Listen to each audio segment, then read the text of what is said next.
തിരുവനന്തപുരത്ത് മത്സരിക്കുന്ന BJP സ്ഥാനാർത്ഥി മൊയിലാളി, സ്വർണ്ണ തളിക കൊടുക്കുന്നവർ, സ്വർണ്ണ കിരീടം കൊടുക്കുന്നവർ, അങ്ങനെ 3.5 കോടി രൂപ വരെയുള്ള പോഷേ കാറിൽ ജനങ്ങളെ കാണാൻ വരുന്ന രാഷ്ട്രീയ നേതാക്കൾ. കേരളത്തിലെ ജനങ്ങൾ മുഴുവൻ മോഡിയുടെ വർഗീയതയ്ക്കെതിരെ പോരാടുമെന്ന് പ്രതീക്ഷിച്ച് കോൺഗ്രസിന് വോട്ട് ചെയ്തത് രാഹുൽ ഗാന്ധിയെ കണ്ടുകൊണ്ടാണ്.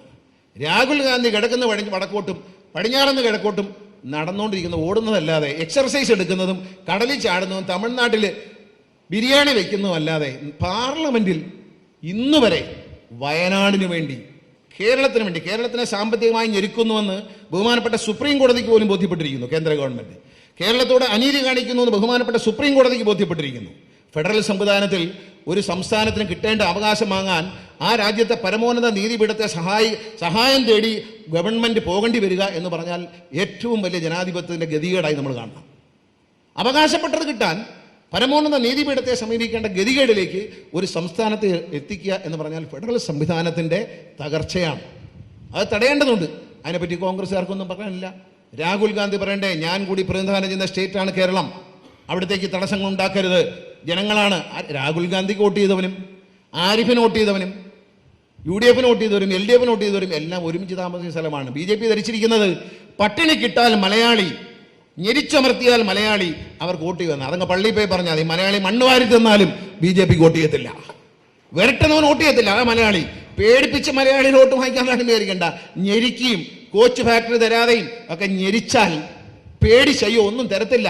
ഇവർ പൈസ തരാത്തോണ്ട് ക്ഷേമ പെൻഷൻ കിട്ടിയില്ല, അത് പട്ടിണി കിടന്ന് മണ്ണ് വാരി തന്നാലും മലയാളി അഭിമാനം വെടിഞ്ഞ് വിരട്ടുന്നവൻ വോട്ട് ചെയ്യൂല. വിരട്ടിയൊന്നും സാധിക്കാമെന്നാരും വിചാരിക്കണ്ട. പണത്തിന്റെ കൊഴുപ്പാണ്. തിരുവനന്തപുരത്ത് മത്സരിക്കുന്ന BJP സ്ഥാനാർത്ഥി മൊയിലാളി, സ്വർണ്ണ തളികയുള്ള ആൾ തൃശ്ശൂരിൽ, എല്ലാം മുതലാളിമാരാ. തിരുവനന്തപുരത്ത് താമസിക്കുന്ന മുതലാളിക്ക് എത്ര പൈസ ഉണ്ടെന്ന് ഡിക്ലെയർ ചെയ്യുമ്പോൾ അറിയാം. സ്വർണ്ണ തളിക കൊടുക്കുന്നവർ, സ്വർണ്ണ കിരീടം കൊടുക്കുന്നവർ, അങ്ങനെ 3.5 കോടി രൂപ വരെയുള്ള പോഷേ കാറിൽ ജനങ്ങളെ കാണാൻ വരുന്ന രാഷ്ട്രീയ നേതാക്കൾ, തുറന്ന പോഷേ കാറിൽ 3.5 കോടി വരെയുള്ള വണ്ടിയുടെ മുകളിൽ നിന്ന് കൈവീശി വരുന്ന ആളുകളാണ് കേരളത്തിലെ ഇന്ത്യൻ ജനാധിപത്യത്തിൽ BJPയുടെ പണക്കൊഴുപ്പിന്റെ ഉദാഹരണം. അതിൻ്റെ ഉദാഹരണമാണ് BJPയുടെ പണക്കൊഴുപ്പാണ്.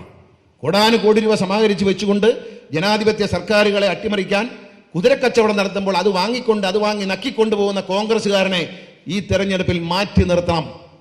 BJPക്കെതിരെ കേരളത്തിൽ പോരാടാൻ, ഇന്ത്യയിൽ പോരാടാൻ കരുത്തുള്ളത് ഇടതുപക്ഷ ജനാധിപത്യ മുന്നണി പ്രസ്ഥാനങ്ങൾക്ക് മാത്രമാണ്. അതിനകത്തൊരു സംശയവും വേണ്ട. ഈ 18 പേരും 5 കൊല്ലം ഉണ്ടായിരുന്നു. ഇവർ ക്ഷമയർഹിക്കുന്നില്ല.